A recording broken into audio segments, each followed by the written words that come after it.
this pig, I'm telling you, man, he made me nuts. 9 times this pig got away from me, 9 times. And I thought the other night when he walked off into that brush, oh no, I've lost him again. You know, you get that half second.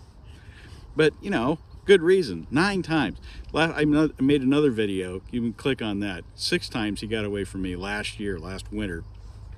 And, I mean, it was always just a fluke thing. A firing pin froze up. I had a firmware issue with the scope and missed twice, 2 shots on one night. That educated him early on and really well. You know, one time he was really close, just almost where I could get him, and dogs chased him off. Just somehow he always got away. Then he dodges 8 months of the USDA trappers came in and set traps, and they cleaned out almost every hog in the area except him. He's too damn smart. And I figured this year I'm not going to bother my buddy and borrow his expensive gun. I'm just going to get some relatively inexpensive motion light. It's supposed to come on for 30 seconds.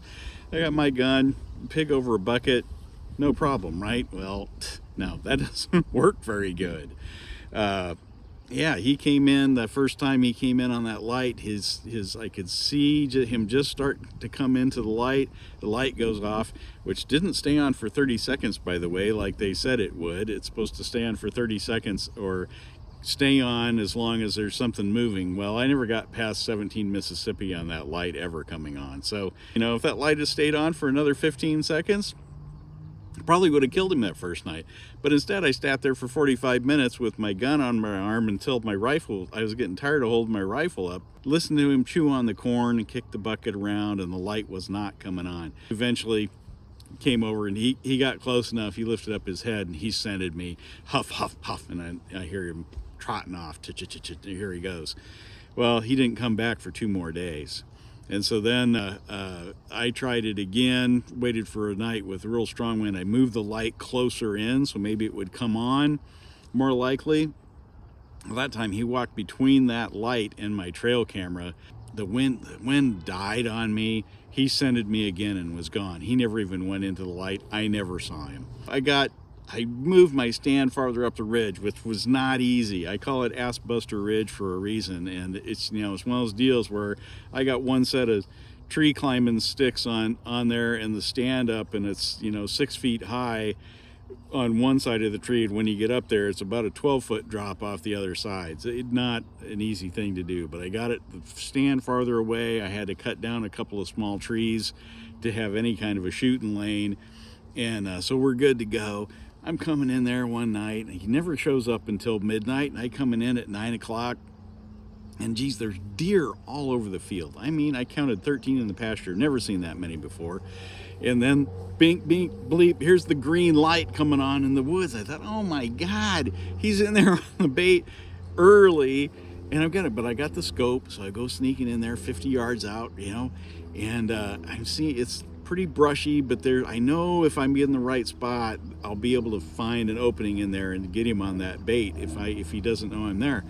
Well, I'm looking, and then up pops a head. Well, it's a deer that's standing in that brush. And I thought, oh crap, there's just deer around there. I need to hurry up before that pig shows up and get in here. So boom, I drive up in the mule. I got my headlamp on, and I see 3 sets of eyes pop up, and 3 things go running away. Well, one of those, it turned out when my trail cam goes off, well, the deer were closer to me, to the outside of the field. The pig was in on the bait. Pig was there. And I'm filling up the bait bucket, and I'm looking out in the woods, and I see those little gold eyes staring back at me. I'm like, oh my God. Finished filling up the bucket, and I'm walking back to the mule thinking, is there a way I can do this where it's tight, and can I get in there on him or wait, or come back and wait? The wind is wrong to try and approach from here. He's been skittish around this bait. Let's just let him know that I came in the mule and I deliver bait.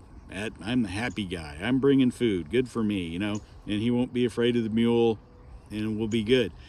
And so I bailed out, and I came back the next night, and here we are. He's sitting, and I just wasn't sure what I was looking at. And then he was real close to that tree, and I wasn't sure if I was seeing the contour of his ear or a limb coming off, a little branch coming off of that tree in the scope, and if I had a clear shot or not. And then he stood up and he walks off to the brush, and I thought, oh no. Here we go, number 10. So much brush. Oh boy. Come on. There you go.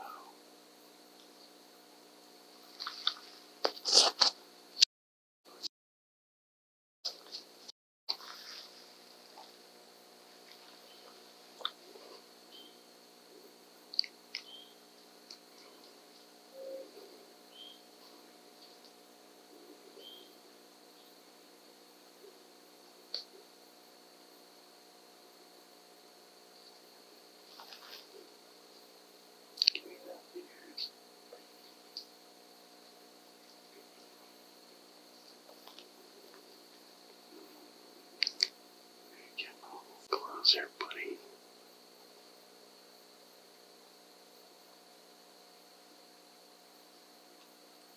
Go.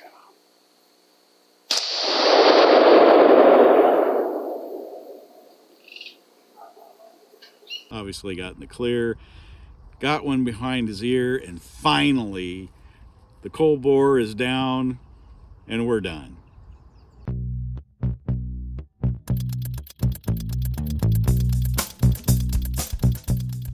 Until this morning, my trail cam beeped in my phone, and I saw some of the time I might have been looking at his twin. Here we go again. Real well, that chain of the old PVC around the bottom keeps it from getting hung up. Cable on a swivel through the bucket, screw on lid.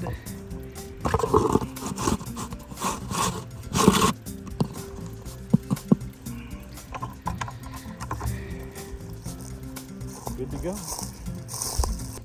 Yeah, clean up on aisle 9. Let's just take this home and